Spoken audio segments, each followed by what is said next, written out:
समद्विबाहु त्रिभुज है। चलो एक हम लोग समद्विबाहु त्रिभुज बना लेते हैं। ये हमारा समद्विबाहु त्रिभुज, आधार B यहाँ से लेकर यहाँ तक, ठीक है, कितना है, इसको हम B, और ये दोनों भुजा को हम लोग A बोलते, ये A और ये भी A, ये दोनों बराबर भुजा है A।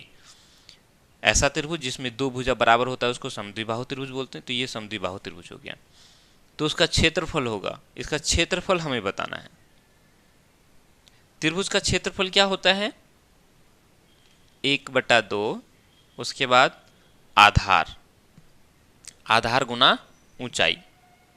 तो आधार तो हमारा B दिया हुआ है। अब हमें क्या ज्ञात करना है, ऊंचाई भी चाहिए। तो यहाँ ऊंचाई हमें नहीं मालूम। ऐसे हम लोग इस तरह से जब हम लंब डालेंगे तो ये क्या हो जाएगा, ऊंचाई हो जाएगा, नहीं, इस तरह से लंब डालेंगे तो ये ऊंचाई तो हमें नहीं मालूम है। मालूम है, नहीं मालूम है। चलो जब नहीं मालूम तो हमें मालूम करना पड़ेगा, तभी तो हम क्षेत्रफल इसका बता सकते हैं। चलो ऊंचाई हम लोग पता करते हैं। अगर यहाँ समबाहु त्रिभुज होता तो फिर आसानी से क्षेत्रफल हम लोग बता देते हैं। चूंकि ये समद्विबाहु त्रिभुज है तो इसका ऊंचाई दिया हुआ नहीं है, तो ऊंचाई हमें सबसे पहले निकालना है। यहाँ देखो ये दोनों क्या है, समान भुजा है, और ये असमान, मतलब इसकी माप है B। तो जैसे हम इसको जैसे लंब डालें ना, तो ये जो लंब है ना, इस भुजा को बराबर बराबर दो हिस्सों में बांटेगा, आधा इधर आधा इधर, मतलब ये B/2 और ये भी हो जाएगा B/2, B का आधा और ये भी B का आधा, आधा आधा समझते हो ना, ठीक है। ये पूरा B, तो ये क्या हो गया B/2, ये भी B/2। इतना तक क्लियर। चलो अब यहाँ ध्यान दो, इस पूरे त्रिभुज में ध्यान दो, ये 90 डिग्री, तो ये क्या हो गया, समकोण त्रिभुज बन गया। समकोण त्रिभुज में इसके सामने वाला H होता है, नीचे वाला B होता है, आधार होता है, और ये P लंब। तो हम यहाँ से समकोण त्रिभुज को लेकर के लंब निकाल लेंगे। ये लंब क्या हो जाएगा, अगर हम P निकालना चाहेंगे तो क्या होता है, रूट लगाते हैं, है ना। रूट लगा करके क्या करेंगे, h² लिखते हैं। h मेरा कितना है, a है, तो ये a पर स्क्वायर हो जाएगा। फिर माइनस लगाते हैं, फिर b² लिखते हैं। b मेरा कितना है, तो b/2 है, तो इस पर क्या हो जाएगा, स्क्वायर लग जाएगा, नहीं।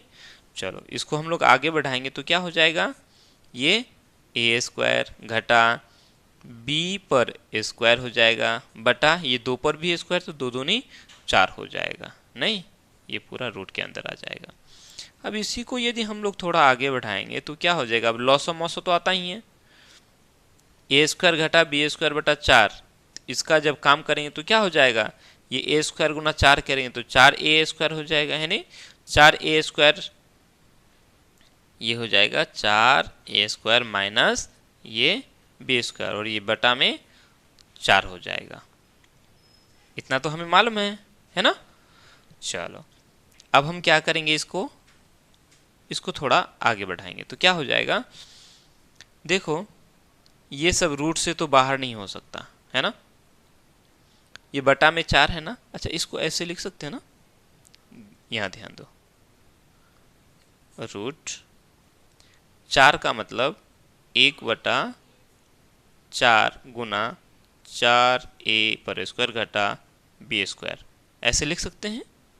मेरे ख्याल से कोई ऐतराज नहीं, क्लियर। अब ये रूट के अंदर 1/4 हो गया, तो ये रूट से बाहर हो जाएगा, कितना हो जाएगा, ये 1/2 हो जाएगा, और बाकी ये रूट के अंदर रह जाएगा 4a² घटा b², ठीक है। क्योंकि रूट के अंदर में 1 अगर है तो ये रूट से बाहर हो जाएगा, है ना।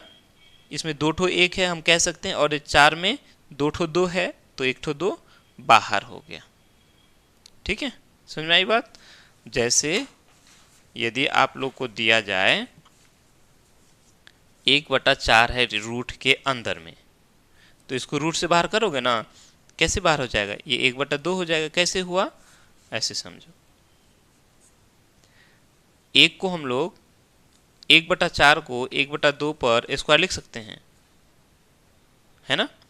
तो 1 पर स्क्वायर का मतलब 1 ही हुआ, 2 पर स्क्वायर का मतलब 4 हो गया, और रूट के अंदर जिसका जोड़ा लगा हुआ रहता है वो बाहर हो जाता है। नहीं, क्लियर। चलो, तो अब हम यहाँ देखेंगे, तो ये हमारा क्या निकल गया, ये ऊंचाई निकल गया, ठीक है।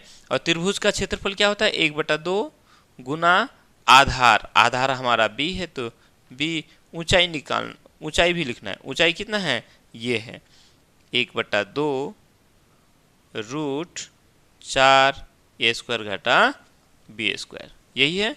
अब यहाँ से देखो, इसको ऐसे कर सकते हैं, कोई दिक्कत नहीं है। जैसा इसमें अगर हम देखेंगे 1/2 है, यहाँ देखो ये ऑप्शन नंबर बी है, इसको हम लोग ऐसे लिख सकते हैं, ऊपर में दो दो, ये 2 और ये 2 बटा में है, इस बी के नीचे कुछ नहीं मतलब 1 है ना, इस पूरे के नीचे कुछ नहीं मतलब 1 है कि नहीं।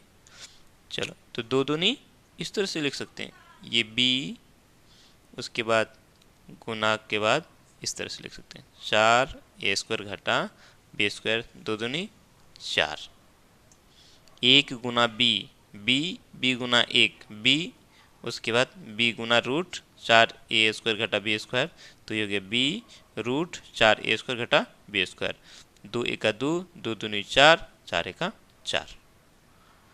तो ये हमारा हो गया समद्विबाहु त्रिभुज का क्षेत्रफल। क्लियर। तो ऑप्शन नंबर डी हो जाएगा।